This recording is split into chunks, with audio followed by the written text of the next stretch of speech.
Ain't like I'm still 5 years old, you know? Ain't like I'm gonna be sitting up every night asking my mom, when's daddy coming home, you know? Who needs him? It's all right to be angry.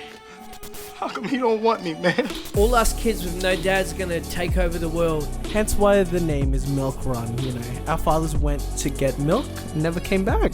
We can restore the balance. Hashtag no dad gang.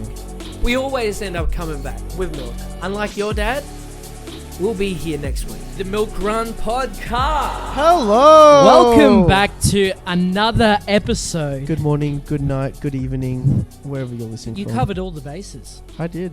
You covered all the bases right there. It's good to have you on We another love you. episode of the Milk Run Podcast. The Milk Run Podcast. I'm joined here with possibly the coolest Asian I know. I'm the only Asian you know. I know three. And you're the coolest out of all three. And I only know two white people. And where do I fit into that? Like probably 15th best. The maths doesn't add up. I'm not sure. Maybe you should go and think about that. But it's good to be back. I'm so pumped It's good to be back. We did say that in this episode we would have Renee Bennett. We said that in the last episode, but It's so awkward. it is coming. We have a 2-part special episode, so it'll be over 2 episodes coming out towards the end of November. It's going to be fantastic. Yeah, It I'm really pumped. is. We talk about a lot of amazing things. Her story, her views on fatherlessness, her hot takes, controversial opinions. It's fantastic. We went next door. To the Girl Next Door podcast. She's amazing. And that was a great time. But while we wait for those episodes to come out, I thought it would be cool if we could get together and talk about just a little thing, like nothing Yeah. too crazy and serious. I would love to talk about dating. Ugh. If you're- Dating yeah. and relating while waiting for mating. Oh my bro, that was clean. I'm a rapper. No, I didn't make that up. I stole that off my old youth pastor. That was really cool. That was really cool. That was a series that he came up with Yep. for a relationship series to talk about dating. It was dating and relating while waiting for mating. That is really cool. Your old youth pastor is dope. I like him. Is Dan. You Dan remember I the talked about man. Dan in I that love episode? Dan. I need to meet all these people in your lives. You'd like Dan. He's a cool guy. Can- I don't can- think he'd like you, though. Why? Because I'm of different color. I'm kidding. He'd love you. I'm so sorry, guys. Anyways, so for those who don't know, Jake and I are Christians. I feel like I say this every single For episode. those of you who don't know, But- you do say that. For those who don't know what Christians are or why we wait for marriage, is because we believe that when we come together, we actually glorify God's love. Yeah. How good was that? Not? No, yeah, that's good. Do you have anything else to say with that? Well, you've kind of just gone and jumped straight in the I did. deep end, which I appreciate. I did. I'm a deep end. I appreciate. So, as Christians, we essentially believe that you wait until marriage to have sex. Now, I didn't actually follow that because not with Sarah. We abstained until marriage because That's I had nice. been saved at that point. But Yep. I have had previous girlfriends who I had slept with. But the idea of being a Christian is that you believe that you and your partner, your two flesh become one flesh, and it is proven both biblically, scientifically, and everywhere in between that sexual interaction creates unbreakable bonds. And you want to know why so many people find it so hard to break up with their partner, Yeah. even if it's an abusive relationship, even if it's a toxic relationship. If there's difficulty involved in separating two parties, Yeah. so people find it difficult to separate from each other. They find it difficult to, like people, they end up getting back together, then they break up, and then back together, break up, back together, on and off Vicious again. cycle. Hey. It's this vicious cycle, and it's Yeah. because two flesh become one in the act of sexual intercourse, and souls are binded together, and it's very difficult for those souls to come undone. So we've kind of just jumped straight into the deep end there. Sorry, I just. We are felt it. waiting. That's kind of a part of the story that comes later in Yeah, a well. sense. First of all, we gotta tell talk us. about how the heck How the heck do you date? You need a girlfriend. How the heck do you find a girlfriend? How the heck do you ask a girl out? Yeah, wow. How the heck do you navigate or ask a boy out if you're a female? We have females listening to this podcast as well. And we thank you so much. How do you do this dating thing? Well, I think this is going to end up being a series that goes on for quite some time. Yeah. Let's call this part 1 of I'm going to steal my youth pastor's title. Do it. This is part 1 of dating and relating while waiting for mating. Wow, that was really weird. Or can we be like wingman? Milkman. Wait. The milk? No, we are the milkmen. Anyways, I've decided I'm not gonna even try. What's the acronym for that? Dating D and dating and A. relating. Wait. So it's DR. DR. While waiting for mating. Well, DRWM. MW. Dream. Dr- Oh, no, drum. Welcome back to the Wingman. Yeah, we'll come up with a name, but But let's get this whole idea started. When did you first hear about dating and or try to start dating girls? 3 years old. Wow, No, he was I a player. I was a player. He was a player. You should see me in kindergarten, man. Crazy. No. I probably started when I was. Well, I feel like growing up, you know what a relationship is because of movies, because of your parent. That's a good thing that we can actually talk about later as well. But I think it started clicking when I was 14, or maybe 13 or 12. 12. I was in probably grade 6 or 7, and I remember my friend got into a relationship with a girl, and I remember we used to sit around him in a circle. And his girlfriend, and we used to be like, mate, kiss. Really? What Is grade that was weird? that in? Grade 6. And then so he kissed, and then when they finally kissed, we're like, oh, yeah, What yeah. grade were you in? Grade 6. And so we used to stay around them, and we used to just go, oh, kiss. It was so weird. I don't like sharing that because it makes me feel weird. It is a little bit weird. How about so you? you were begging your friends to kiss? Yeah, like, and then so that was a moment where I'm like, oh crap, like, guys and girls. I think that, you have that light bulb moment. Yeah. Was that late, do you reckon, 12? I don't know about late. I mean, for me, Yeah, what was you? I think I remember kissing a girl in kindy. You kiss. Oh, you're the player. I think I remember, I had that kindy riz. No, you don't be saying that now. I don't have it anymore. But when I was in kindy myself, I had that kindy riz. Oh, yeah, okay. I feel more comfortable now saying that. Yeah, so I had kindy riz back in the day. But then I had girlfriends on and off throughout high school. I had this one girl I dated. I was very frigid. I was very scared to talk.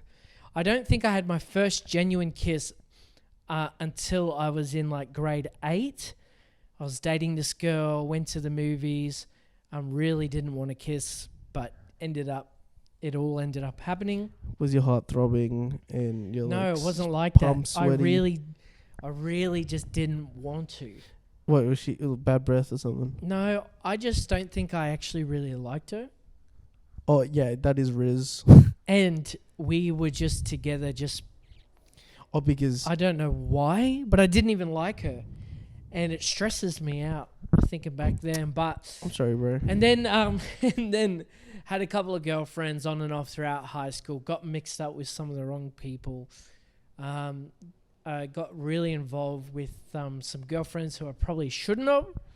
Ended up in some, toxic spaces. I was also toxic myself. I had a multitude of issues that I projected onto other people. But then everything changed when I gave my life to God and I sorted my life out and I met Sarah. That's cute. And so that was an amazing time. So when did you start dating? Probably, so I didn't have a proper girlfriend until out of school. Out of school. So Maddie. Yep. Was she your first? No, like I've had a relationship in the past. Yeah. But again, it was quite toxic. Yeah. It got to the point where I think I was pretty invested. I'm like, all right, like, yeah, looks like, yeah, we're dating. We're gonna be dating. We're basically dating. And then you get to the point where I think we went to a party one night, and then I don't know. I was driving her home, and then I said, "Oh, have you told your dad about me?" She froze, dude. Awkward. And then I think the week after, she got into a relationship. So we were 18 at this time. Yeah. With a 30-year-old. Is that weird? That is crazy, right? That's pretty crazy. So, dude, She went from you to a 30-year-old. bro, the crazy thing is, right, at that time, So she went from a 13-year-old to a 30-year-old. that's funny. I was more like a 15-year-old. No, you were 18. Yeah, but I didn't realize how much. So that was my first like heartbreak. I didn't realize how much that having no father affected me even more because of that. Does it make sense? So like, when my first heartbreak happened, I'm like, damn. That was another first time where I realized, damn, these abandonment issues need to be solved. Yeah. Explain what happened. Otherwise, I'm gonna be in this hole forever. And so I wouldn't say I was depressed, but I was in a really bad moment, man. Just like headspace wasn't right. I couldn't think. I'm like, bro, I think I quit my job because we worked together as well. Yeah, so it sucked. But, dude, I think it was the first few times I've ever had a mental breakdown. I'm like, man, this is crazy. Why do I feel so empty and alone? At the end of the day, I didn't really have a God. And then I met God. And then it almost felt like a big hug from your dad. Yeah, totally. How about you, Jake? You tell me about your first.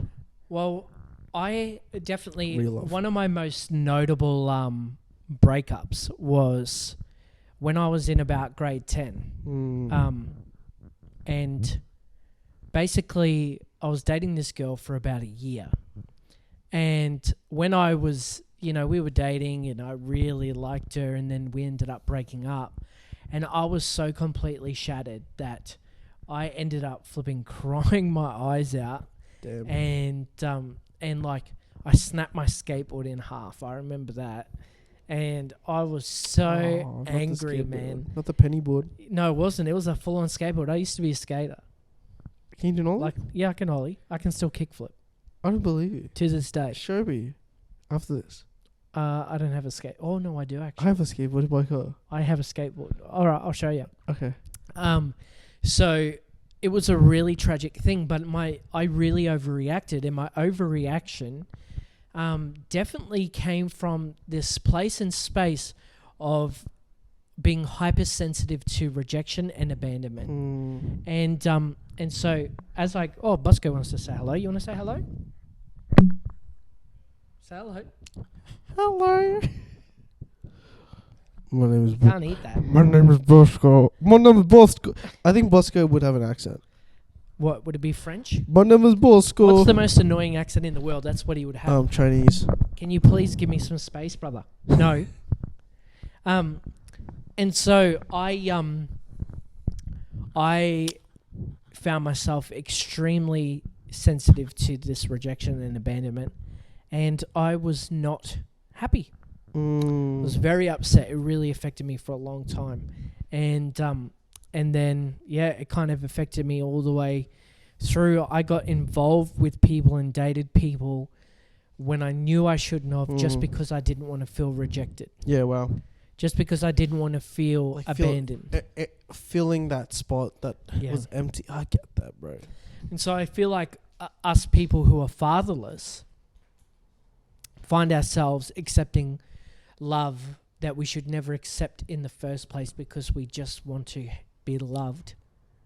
Be wanted. And be wanted. You know what I mean? I think that's the biggest one, right? I do see that, and I see people that don't have God to fill that space. Yep.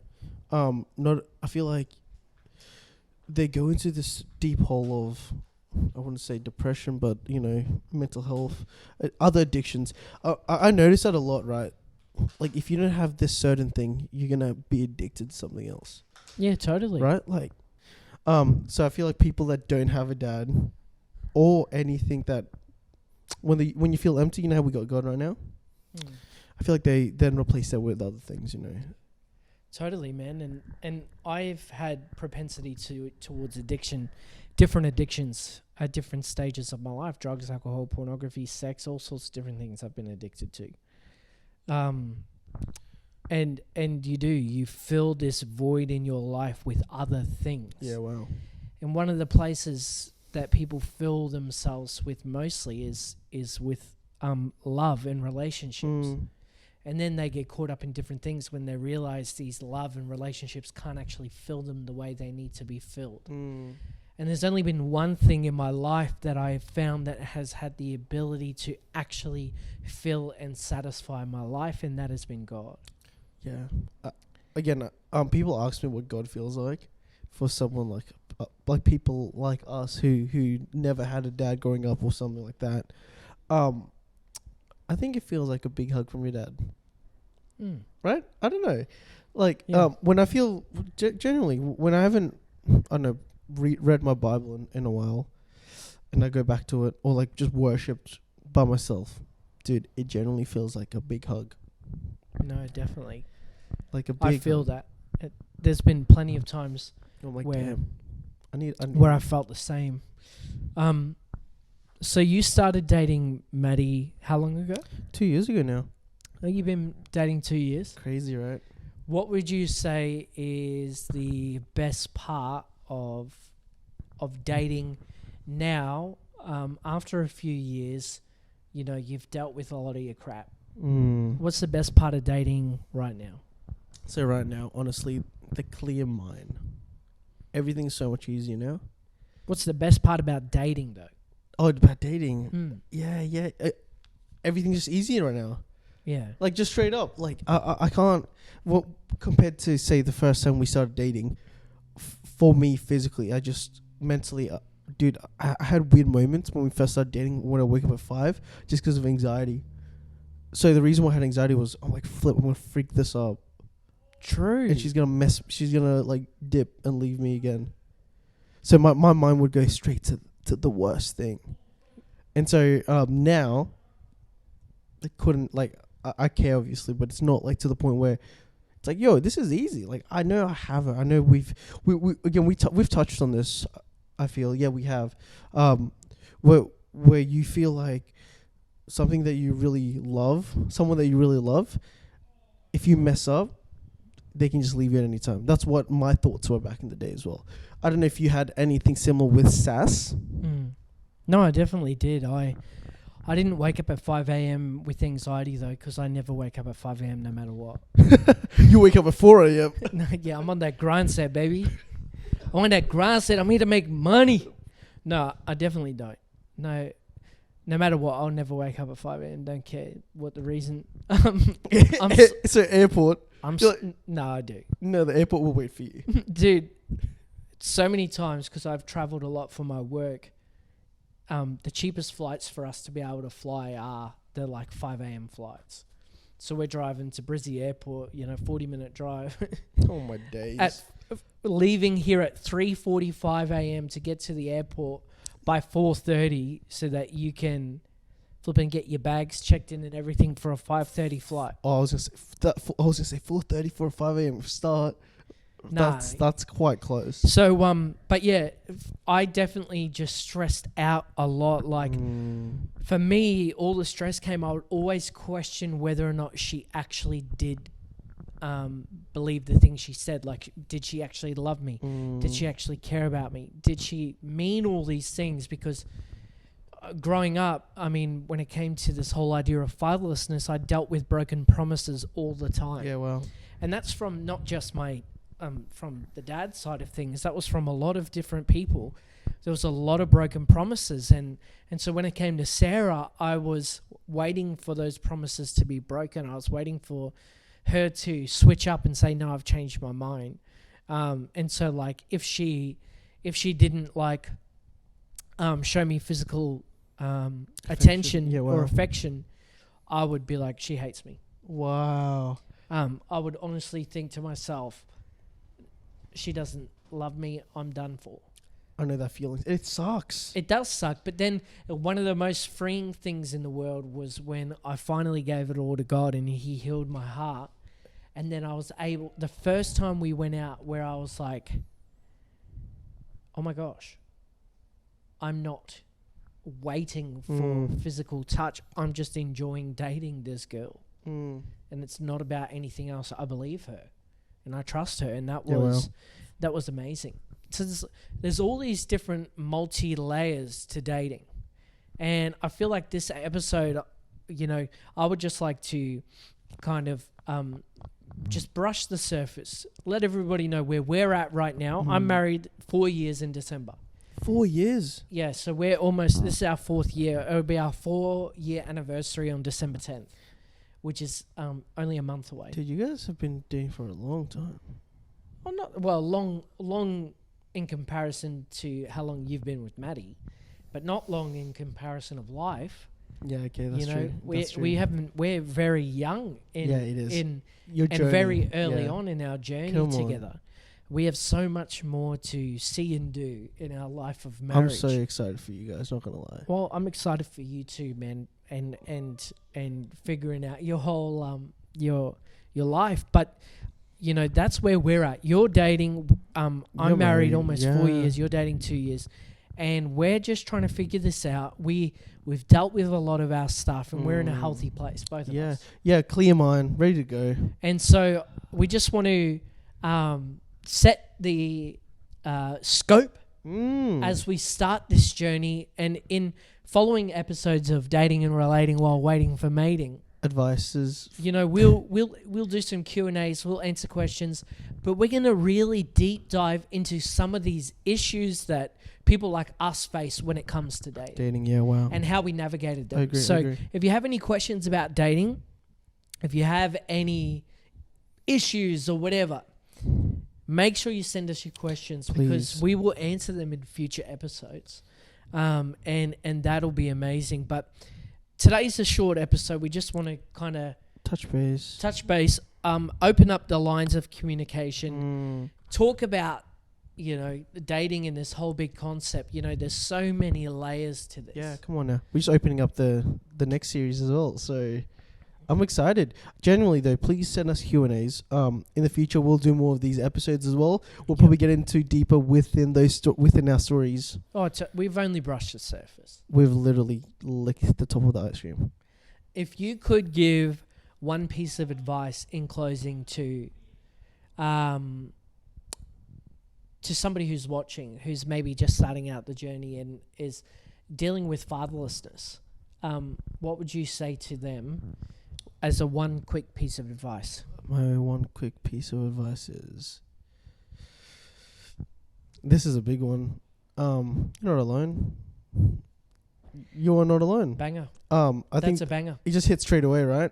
I think I'd love to hear that back when I was a teenager. So that's a banger. How about you, Jake? Oh, I don't think I can beat that. I think my one piece of advice would be to do everything you can to work on yourself for the future, so that you're ready to be the best version of you can be for somebody else. That's a banger. I liked yours though. Yeah, I like yours too. It was good. We're like two pieces. Well, thank you for tuning in to today's short episode. We love you guys. We had to jump in and record this because we're waiting a couple of weeks for our episode with the Girl Next Door podcast collaboration with Renee Bennett. Can't believe that's coming in. Which is going to be amazing. I'm excited. But Efrat and I right now are going to enjoy some ice cream with producer Sass. She's gone and got us some ice cream. Thank you, Sass. She's amazing. But we're going to go enjoy that.